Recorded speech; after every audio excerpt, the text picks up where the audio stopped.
ओम शांति। भाग्य विधाता इस पुस्तक में आज हम पढ़ेंगे बाबा असाधारण एवं आकर्षणमय व्यक्तित्व वाले थे। इस विषय पर ब्रह्मा कुमारी मोहिनी बहन जी अपने अनुभव सुनाती है। चलिए आज हम इसे पढ़ते हैं।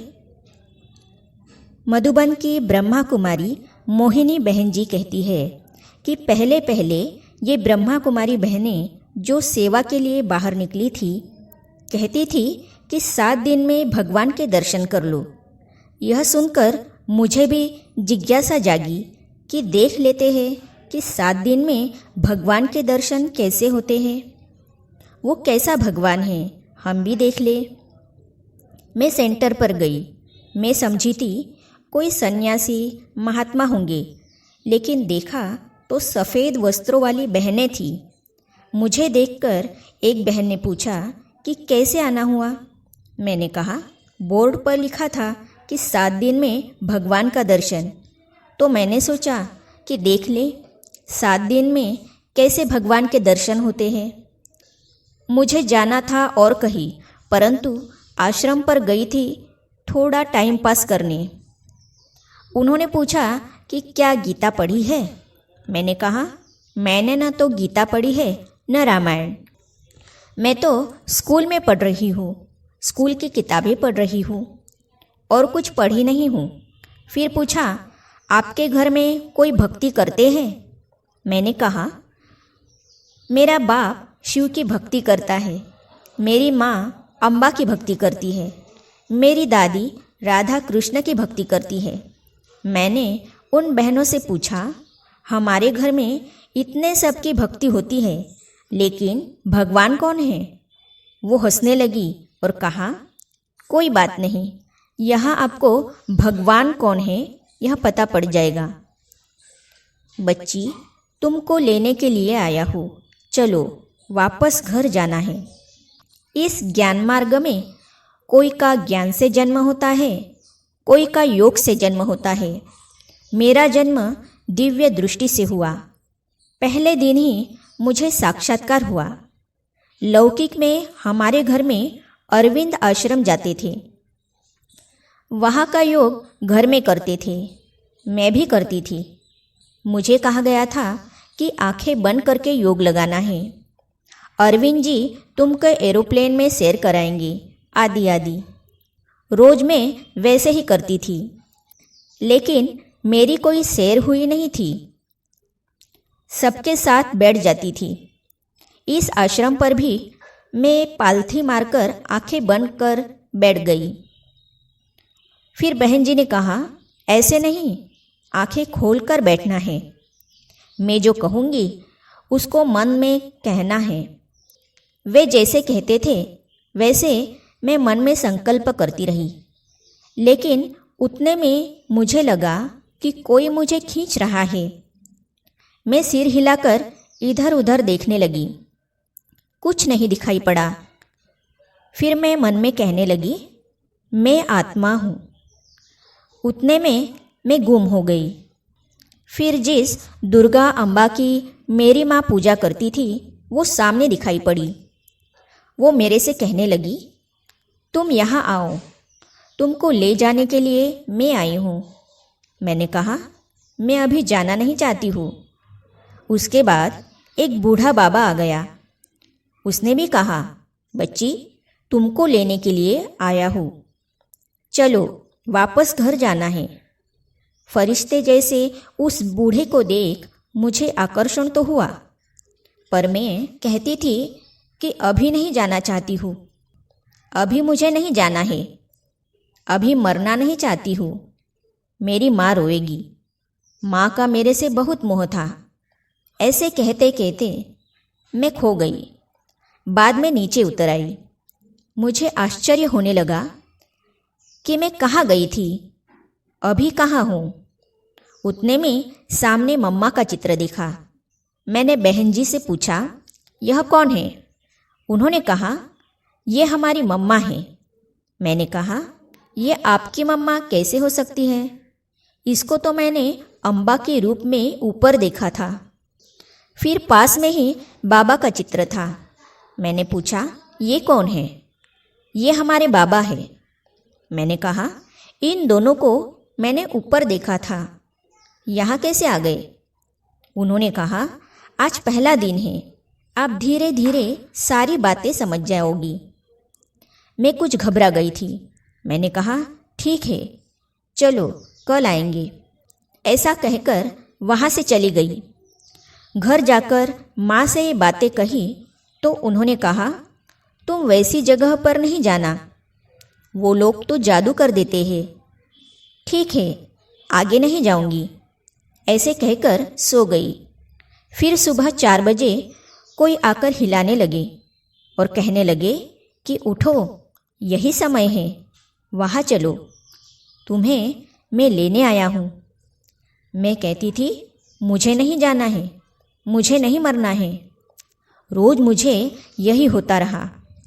3 दिन के बाद मैं वहाँ गई और उस बहन से कहने लगी कि मैं जैसी थी वैसी बना दूँ। उन्होंने कहा, आपको क्या हुआ?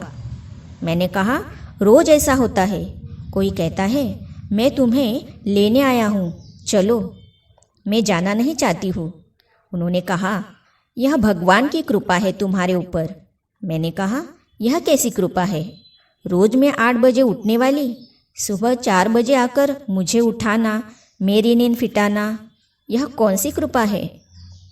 फिर उन्होंने कहा, तुम 7 दिन का कोर्स करो, सब ठीक हो जाएगा। मैंने कहा, 1 दिन के कोर्स में ही मेरी हालत यह हुई, तो 7 दिन करूँगी तो क्या होगा? कहीं मैं सच में ही यहाँ से चली ना जाऊँ। उन्होंने कहा, हम गारंटी देते हैं, कुछ नहीं होगा, तुम जाओगी नहीं, 7 दिन आओ। फिर मैं 7 दिन गई। चली तो बहुत खुशी खुशी से, पर जब गाड़ी चली तो रोना शुरू कर दिया। फिर उन्होंने कहा, तुम भगवान से मिलो, उनकी गोद लो तो स्वर्ग के मालिक बनोगी। स्वर्ग कहाँ है? स्वर्ग का मालिक कौन होता है? यह पता तो नहीं था, परंतु भगवान की गोद जरूर लेनी है, यह मुझे इच्छा हुई। मैंने पूछा, भगवान कहाँ है जो उसकी गोद लूँ? उन्होंने कहा, माउंट आबू में। मुझे मन में लग गया कि माउंट आबू जाना है, माउंट आबू जाना है, भगवान की गोद लेनी है। वे बहनें यह भी कहती थी कि विनाश होना है। मेरे मन में यही आता था कि विनाश होने से पहले मुझे भगवान की गोद लेनी है। उस समय मैं मैट्रिक में पढ़ रही थी। मैंने पिताजी से कहा, मुझे माउंट आबू जाना है। उन्होंने कहा, अभी तुम्हें पढ़ना है, पहले पढ़ो, माउंट आबू जाने की बात मत कहो। उन्होंने कहा, पहले पढ़ाई पूरी करो, बाद में आबू जाने की बात। फिर पढ़ाई पूरी कर ली, परीक्षा भी दे दी। उसके बाद मैं सबको बोलने लगी कि मैं माउंट आबू जाऊंगी। मैंने सफ़ेद कपड़े आदि सब तैयार करके रखे। मेरे रिश्तेदारों में जीजाजी थे, वो ज्ञान में चलते थे। उनको कहा, आप माउंट आबू चलो, आपके साथ मुझे भी छुट्टी मिलेगी। लेकिन वे तैयार न हो सके। मैं अकेली निकल पड़ी। यह मेरी ज़िंदगी में पहली बार था जो मैं माँ बाप को छोड़ अकेली जा रही थी। चली तो बहुत खुशी खुशी से, पर जब गाड़ी चली तो रोना शुरू कर दिया। फिर दिल्ली आई तो वहाँ से कुछ बहनें भी साथ में चली। हम आबू रोड पहुँच गए। उस समय अंबाजी का मेला चल रहा था। सब बसें वहीं जा रही थी। आबू के लिए बस नहीं थी। आखिर 8 बजे तक बस आबू के लिए निकली। उस समय मुख्यालय कोटा हाउस में था। मेरी नज़रें कोहिनूर हीरे को ढूंढ रही थी। आखिर मेरा स्वप्न साकार हुआ। आबू पर्वत की गोद में बसा हुआ शांत, मीठा तपोवन, मधुबन स्वर्गाश्रम मेरे सामने था। मैंने अंदर कदम रखा तो मुझे ऐसा लगा कि मैं यहाँ की हर चीज़ और हर व्यक्ति से पहले से ही परिचित हूँ। शुभ्र वस्त्रधारी बहनों एवं भाइयों के तपस्वी चेहरों ने मधुर मुस्कान से मेरा स्वागत किया। परंतु मेरी नज़रें तो इस मधुबन रूपी सुंदर डिब्बी के अंदर रहने वाले उस कोहिनूर हीरे को ढूंढ रही थी, जिससे मिलने को मैं व्याकुल थी। वह घड़ी भी आ पहुंची जब मुझे ब्रह्मा बाबा से मिलाने के लिए उनके कक्ष में ले जाया गया। मैंने सामने बाबा को देखा और अपलक देखती ही रह गई। श्वेत वस्त्रधारी, लंबा, ऊंचा, उन्नत ललाट, असाधारण एवं आकर्षणमय व्यक्तित्व, जिनके चेहरे से ज्योति की आभा फूट रही थी। आँखों से वात्सल्य, प्रेम, शक्ति, दया सब कुछ साथ ही छलक रहा था। जिनके होठों पर एक मधुर मुस्कान थी, मेरे सामने था। उस क्षण मुझे ऐसा महसूस हुआ जैसे कि उन्होंने मेरी समस्त शक्तियों को अपने वश में कर लिया हो और मेरे मन बुद्धि बिल्कुल शांत होकर रह गए हो। जानी जाननहार बाबा। बाबा मनुष्य को देखते ही उसकी जन्मपत्री को जान देते थे।